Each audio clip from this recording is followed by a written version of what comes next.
जिस उपदेश से राम जी को राजकुमार भगवान राम बने, वो उपदेश आप सुन रहे हैं। कितना ऊंचा ग्रंथ है। इसको वाल्मीकि रामायण भी बोलते, योग वशिष्ठ महारामायण भी बोलते। राम तीर्थ ने इसी का बार बार अध्ययन किया था।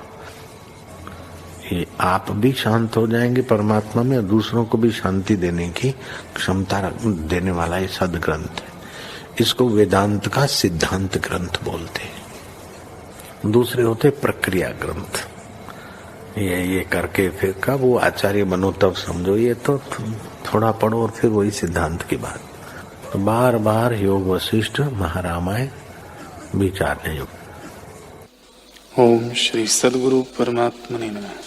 श्री वशिष्ठ जी बोले, हे राम जी, जो कुछ जगत जाल है वह सब आत्मा ब्रह्म का आभास रूप है। अज्ञान से स्थिरता को प्राप्त हुआ है और विवेक से शांत हो जाता है। हे राम जी, संसार रूपी अपार समुद्र से युक्ति और आत्म अभ्यास बिना तरना कठिन है।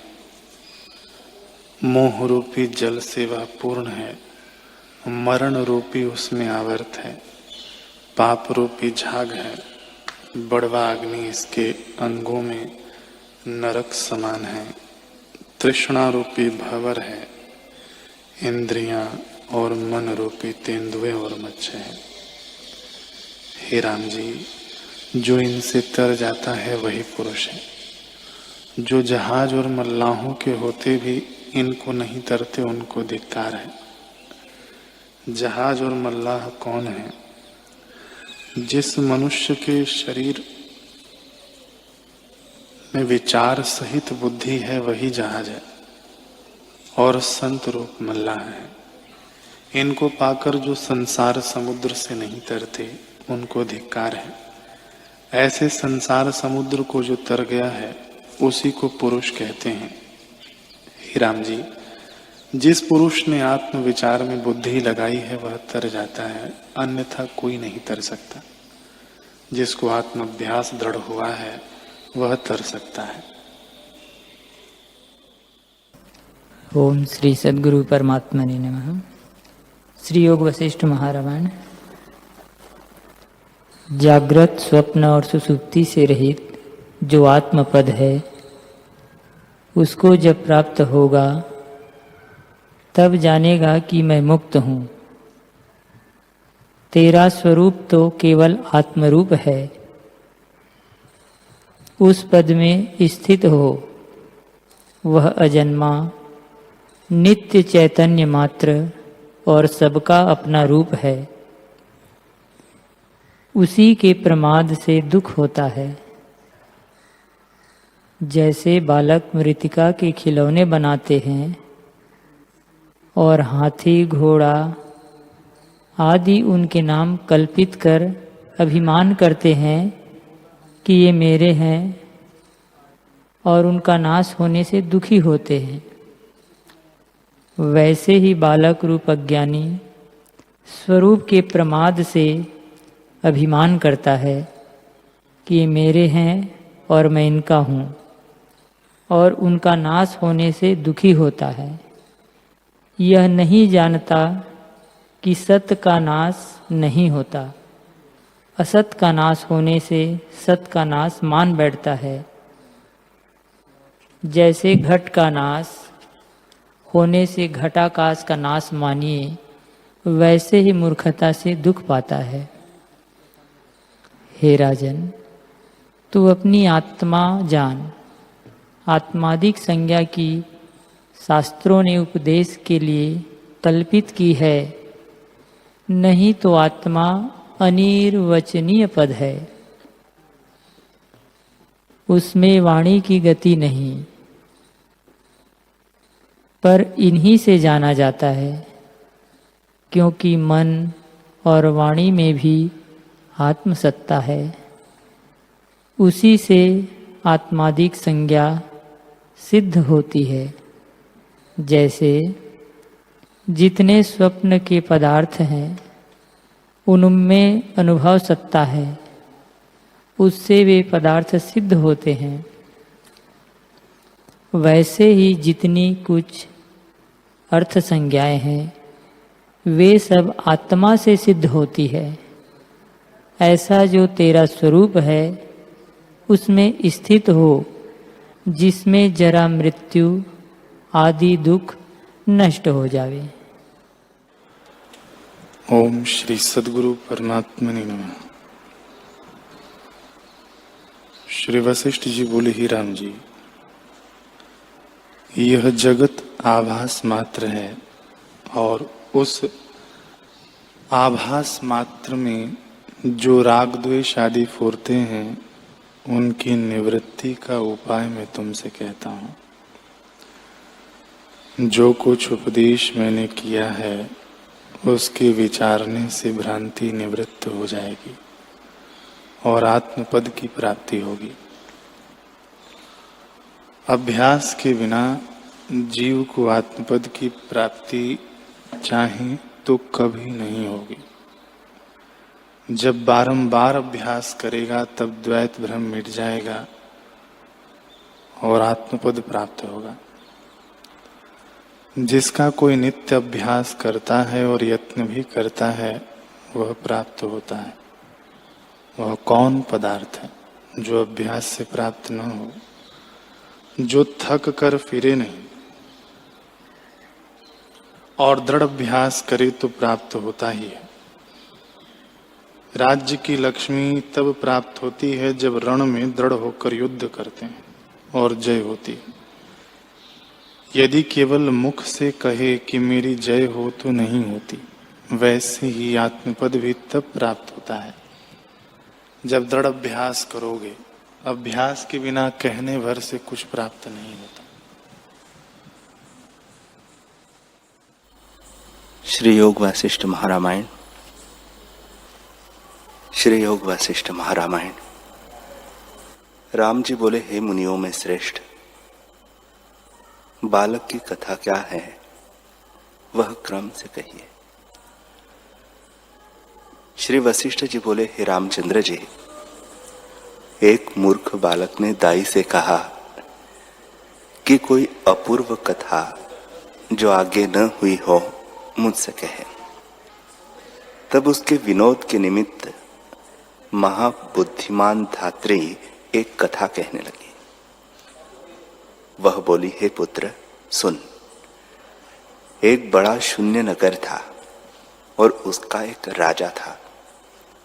उस राजा के शुभ आचारवान और बड़े सुंदर तेजवान 3 पुत्र थे। उनमें से 2 तो उपजे न थे और एक गर्भ में ही न आया था। वे तीनों शुभ आचारवान और शुभ क्रिया करता द्रव्य के अर्थ जीतने को चले और शून्य नगर से बाहर जा निर्माण रूप नगर में वे निर्बुद्ध और शोक सहित इकट्ठे ऐसे चले जैसे बुध, शुक्र और शनिश्चर। इकट्ठे चलने का दृष्टांत शुक्र, शनिश्चर और बुध का नहीं है, निर्बुद्ध और शोक का ग्रहण रूप दृष्टांत है। सरसों के फूलों की नाई उनके अंग कोमल थे, इसलिए वे मार्ग में थक गए और ऊपर से सूर्य की धूप तपने लगी। जैसे ज्येष्ठ आषाढ़ की धूप से कमल कुम्हिला जाते हैं, तैसे ही वे कुम्हिला गए और तप्त चरणों से तपने लगे और महाशोक को प्राप्त हुए। चरणों में डाब के कंटक लगे, मुख धूर से धूसर हो गए और तीनों कष्टवान हुए। आगे चलकर उन्होंने 3 वृक्ष देखे, जिनमें से 2 तो उपजे नहीं और तीसरे का बीज भी नहीं बोया गया। उन तीनों ने एक एक वृक्ष के नीचे आकर विश्राम किया और जैसे स्वर्ग में कल्प वृक्ष के नीचे इंद्र और यम आ बैठे और उनके फल भक्षण किए। फलों को काट के रस पान किया, उनके फूलों की माला गले में पहरी और चिरकाल पर्यंत वहां विश्राम कर फिर दूर से दूर चले गए। इतने में मध्याह्न का समय हुआ। उससे वे तपायमान हुए। आगे उन्होंने 3 नदियां देखी और उनके निकट गए, जो तरंगों से लीलायमान थी। उनमें से 2 में तो कुछ भी जल न था और तीसरी सूखी पड़ी थी।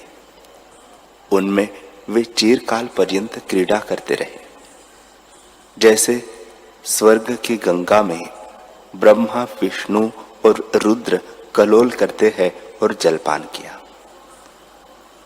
फिर जब दिन अस्त होने लगा तब वहां से चले तो एक भविष्यत नगर देखा, जो बड़ी ध्वजाओं से संपन्न और रत्न, मणि और सुवर्ण से जड़ा मानो सुमेरु का शिखर था। उसमें उन्होंने हीरे और माणिकों से जड़ा हुआ एक मंदिर देखा, जो निराकार रूप था। उसमें वे घुस गए तो वहां बहुत अंगना देखी और फिर विचार किया कि रसोई कीजिए और ब्राह्मण को भोजन खवाइए। तब उन्होंने कंचन की 3 बटलोइयां मंगवाई, जिनमें से 2 का करने वाला तो उपजा नहीं, अर्थात आधार से रहित थी, और तीसरी चूर्ण रूप थी। उस चूर्ण रूप बटलोई में उन्होंने 16 सेर रसोई चढ़ाई और ब्रह्मादि विदेह रूप और निर्मुख ऋषियों ने भोजन किया। उससे उन्होंने सैकड़ों ब्राह्मणों को भोजन कराया, आप भी भोजन किया। इस प्रकार वह राजपूत आज तक सुख से स्थित है। हे पुत्र, यह रमणीय कथा मैंने तुमसे सुनाई है। यदि तू इसको हृदय में धारण करेगा तो पंडित होगा। हे रामचंद्र जी, इस प्रकार धात्री ने जब बालक को कथा सुनाई तब बालक के मन में सच प्रतीत हुई। जैसे उस कथा का रूप संकल्प से भिन्न कुछ न था, तैसे यह जगत सब संकल्प मात्र है। अज्ञान से हृदय में स्थिर हो रहा है, भ्रम से इसमें आस्था हुई है और बंध मोक्ष की कल्पना मात्र है। संकल्प से भिन्न इसका स्वरूप भी नहीं। हे रामचंद्र जी, शुद्ध आत्मा निष्किंचन रूप है, पर संकल्प के वश से किंचन रूप हो भासता है।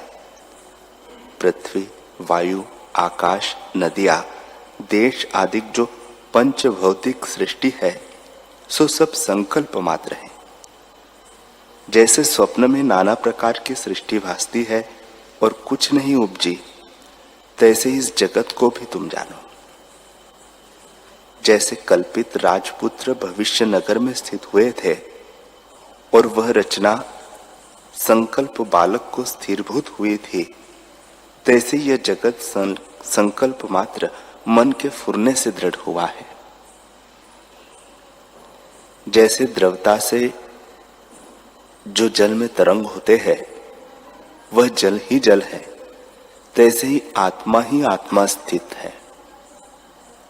यह सब जगत संकल्प से उपजा है और बड़े विस्तार को प्राप्त होता है।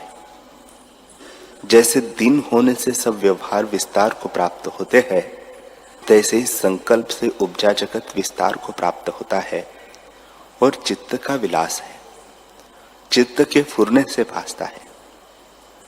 इससे हे रामचंद्र जी, संकल्प रूपी मैल को त्याग करके निर्विकल्प आत्म तत्व का आश्रय करो। जब उस पद में स्थित होंगे तब परम शांति की प्राप्ति होगी।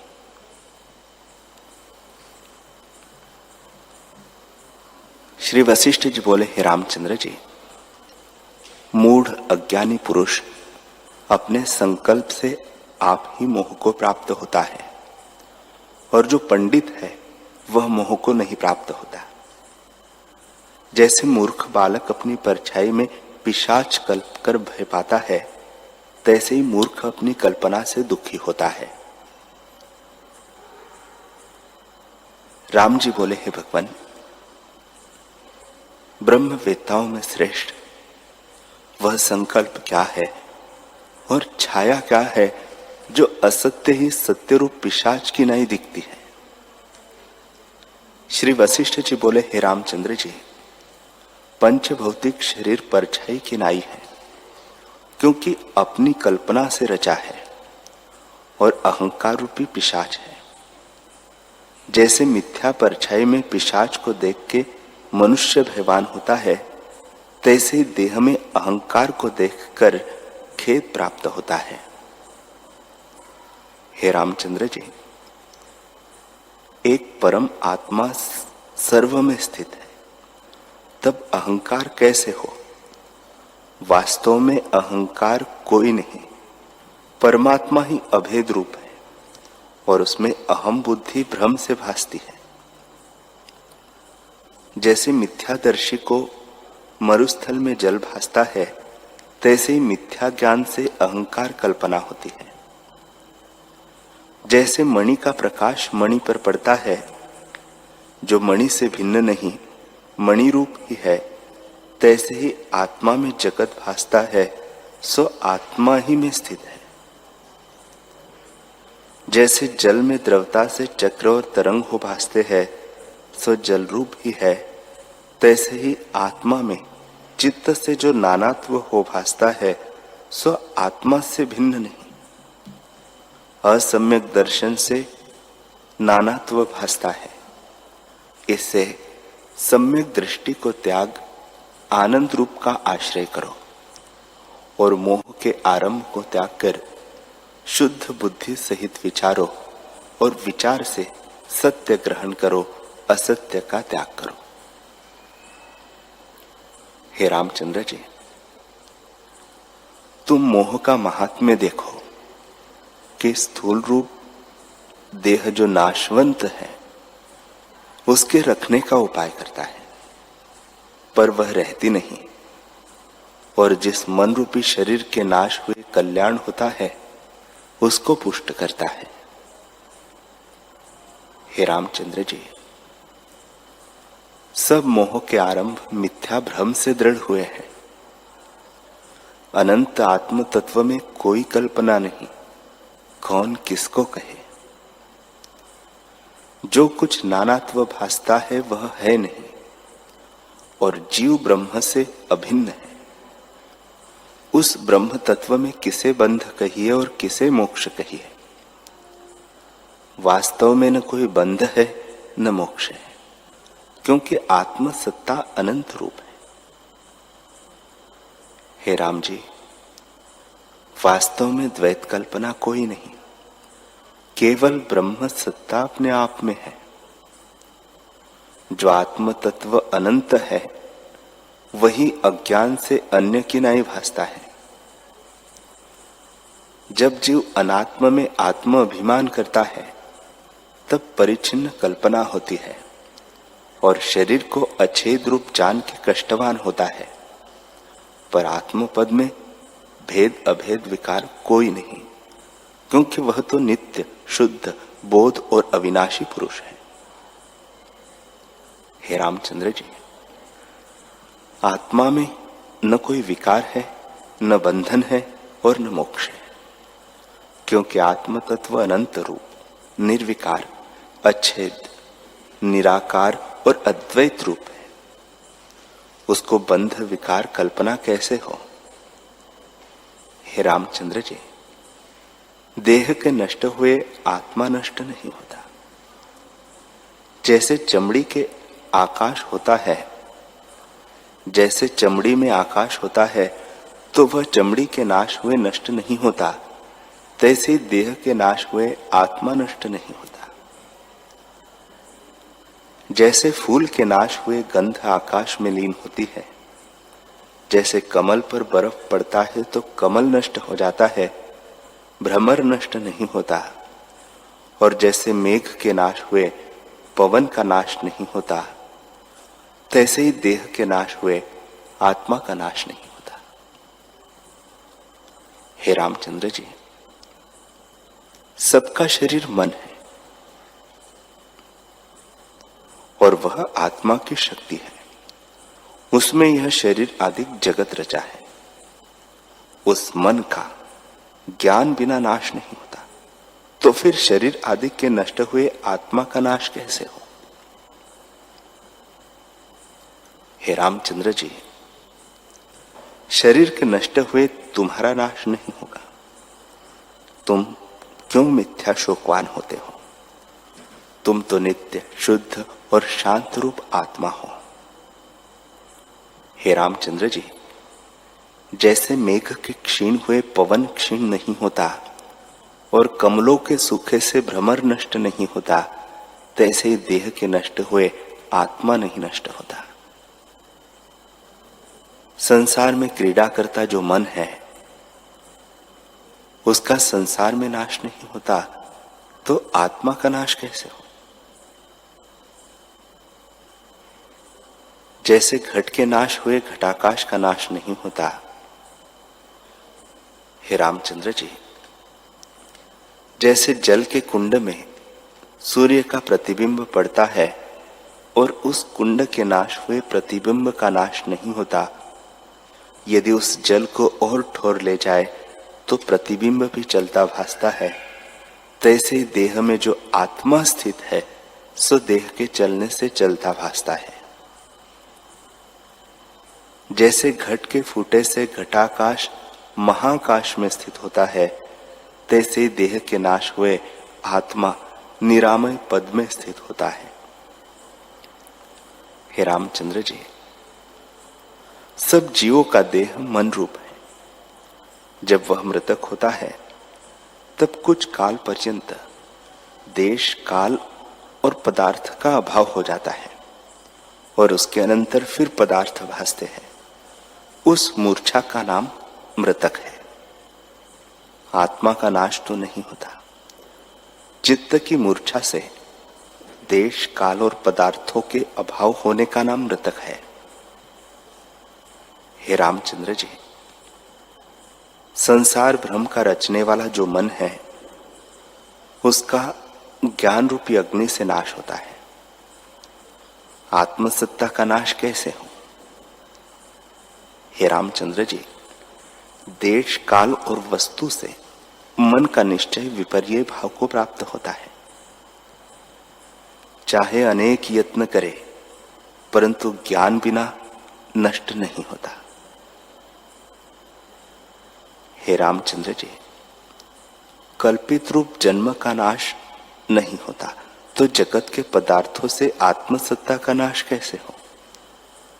इसलिए शोक किसी का न करना। हे महाबाहो, तुम तो नित्य शुद्ध विनाशी पुरुष हो। यह जो संकल्प वासना से तुम में जन्म मरण आदि भासते हैं, सो ब्रह्मात्र है।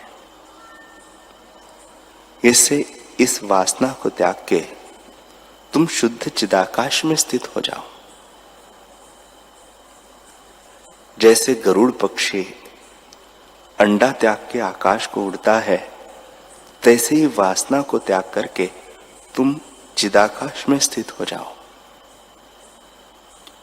हे रामचंद्र जी, शुद्ध आत्मा में मनन फुरता है, वही मन है। वह मनन शक्ति इष्ट और अनिष्ट से बंधन का कारण है और वह मन मिथ्या भ्रांति से उदय हुआ है। जैसे स्वप्न दृष्टा भ्रांति मात्र होता है, तैसे जागृत सृष्टि भ्रांति मात्र है। हे राम जी, यह जगत अविद्या से बंधनमय और दुख का कारण है और उस अविद्या को तरना कठिन है। अविचार से अविद्या सिद्ध है, विचार किए से नष्ट होती है। उसी अविद्या ने जगत विस्तारा है। यह जगत बर्फ की दीवार है। जब ज्ञान रूपी अग्नि का तेज होगा, तब निवृत्त हो जाएगी। हे रामचंद्र जी, यह जगत आकाश रूप है। अविद्या भ्रांति दृष्टि से आकार हो भासता है और असत्य अविद्या से बड़े विस्तार को प्राप्त होता है। यह दीर्घ स्वप्ना है। विचार किए से निवृत्त हो जाता है। हे राघव, यह जगत भावना मात्र है, वास्तव में कुछ उपजा नहीं। जैसे आकाश में भ्रांति से मोर के पुच्छ की नहीं तरुवरे भासते हैं, तैसे भ्रांति से जगत भासता है। जैसे बर्फ की शिला तप्त करने से लीन हो जाती है, तैसे ही आत्म विचार से जगत लीन हो जाता है। हे रामचंद्र जी,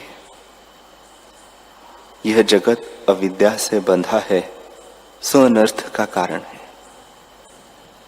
जैसे जैसे चित्त फुरता है, तैसे ही तैसे हो भासता है। जैसे इंद्रजाली स्वर्ण की वर्षा अधिक माया रचता है, तैसे चित्त जैसा फुरता है तैसे ही हो भासता है। आत्मा के प्रमाद से जो कुछ चेष्टा मन करता है, वह अपने ही नाश के कारण होती है। जैसे घुरान अर्थात कुसवारी की चेष्टा अपने ही बंधन का कारण होती है, तैसे ही मन की चेष्टा अपने नाश के निमित्त होती है। और जैसे नटवा अपनी क्रिया से नाना प्रकार के रूप धारता है, तैसे ही मन अपने संकल्प को विकल्प करके नाना प्रकार के भाव रूपों को धारता है। जब चित्त अपने संकल्प विकल्प को त्याग कर आत्मा की ओर देखता है, तब चित्त नष्ट हो जाता है। और जब तक आत्मा की ओर नहीं देखता, तब तक जगत को फैलाता है, सो दुख का कारण होता है। हे रामचंद्र जी, संकल्प आवरण को दूर करो, तब आत्म तत्व प्रकाशेगा। संकल्प विकल्प ही आत्मा में आवरण है। जब दृश्य को त्यागोगे, तब आत्मबोध प्रकाशेगा। हे रामचंद्र जी, मन के नाश में बड़ा आनंद उदय होता है और मन के उदय हुए बड़ा अनर्थ होता है। इससे मन के नाश करने का यत्न करो, मन के बढ़ाने का यत्न मत करो। हे रामचंद्र जी, मन रूपी किसान ने जगत रूपी वन रचा है। उसमें सुख दुख रूपी वृक्ष है और मन रूपी सर्प रहता है।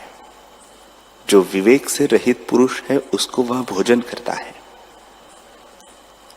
हे रामचंद्र जी, यह मन परम दुख का कारण है। इससे तुम इस मन रूपी शत्रु को वैराग्य और अभ्यास रूपी खड़ंग से मारो, तब आत्मपद को प्राप्त होगे। इतना कहकर वाल्मीकि जी बोले। इस प्रकार जब वशिष्ठ जी ने कहा, तब सायंकाल का समय हुआ और सब श्रोता परस्पर नमस्कार करके अपने अपने स्थान को गए और फिर सूर्य की किरणों के उदय होने पर अपने अपने स्थान पर आकर बैठे। फिर वशिष्ठ जी बोले, हे रामचंद्र जी, यह चित्र भी परमात्मा से उठे हैं। जैसे समुद्र में लीला से जल कणिका होती है, तैसे ही परमात्मा से मन हुआ है। उस मन ने बड़े विस्तार का जगत रचा है, जो छोटे को बड़ा कर लेता है और बड़े को छोटा करता है। जो अपना आप रूप है, उसको अन्य की नहीं दिखाता है, और जो अन्य रूप है, उसको अपना रूप दिखाता है। अर्थात आत्मा को अनात्म भाव प्राप्त करता है और अनात्मा को आत्म भाव प्राप्त करता है। ऐसा भ्रांति रूप मन निकट वस्तु को दूर दिखाता है और दूर वस्तु को निकट दिखाता है। जैसे स्वप्न में निकट वस्तु दूर भासती है और दूर वस्तु निकट भासती है। हे रामचंद्र जी, मन एक निमेष में संसार को उत्पन्न करता है और एक निमेष में ही लीन कर लेता है। जो कुछ स्थावर जंगम रूप जगत भासता है वह सब मन ही से उपजा है,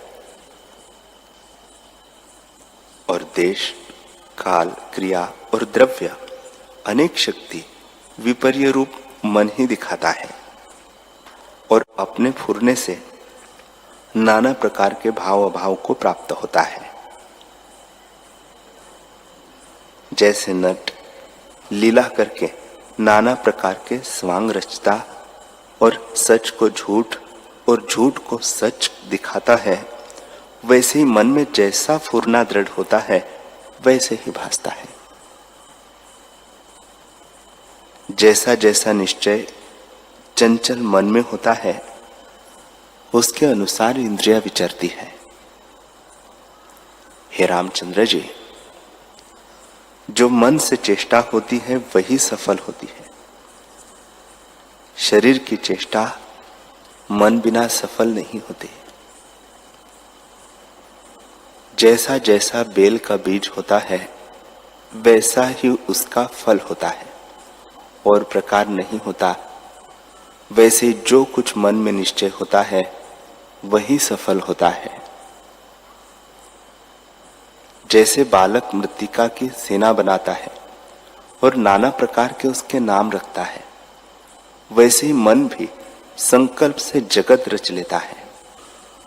जैसे मिट्टी की सेना मिट्टी से भिन्न नहीं, वैसे ही आत्मा में जो नाना प्रकार का जगत कल्पा है वह आत्मा से भिन्न नहीं। जैसे संकल्प में यह मन नाना प्रकार अर्थों को कल्पता है, वैसे ही जागृत जगत भी भ्रम से कल्पा है।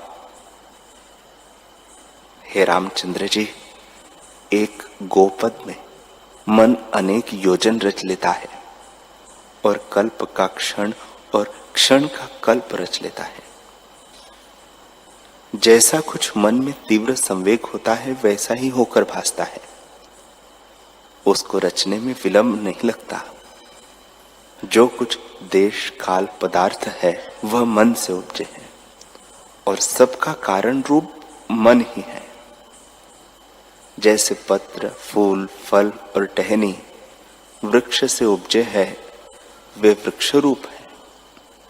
जैसे समुद्र में लहरें होती है वे जल रूप है, और जैसे अग्नि उष्णता रूप है, वैसे ही नाना प्रकार के स्वभाव मन से उपजे दृष्टि आते हैं, सो सब मन रूप है। हे रामचंद्र जी,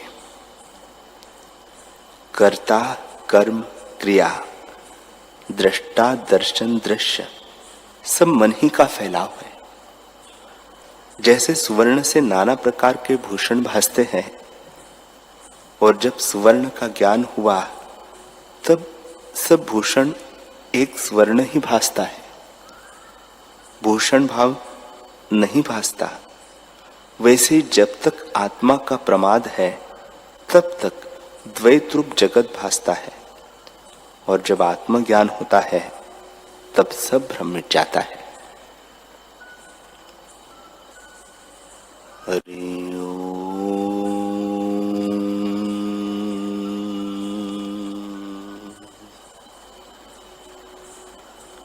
हरि ओम।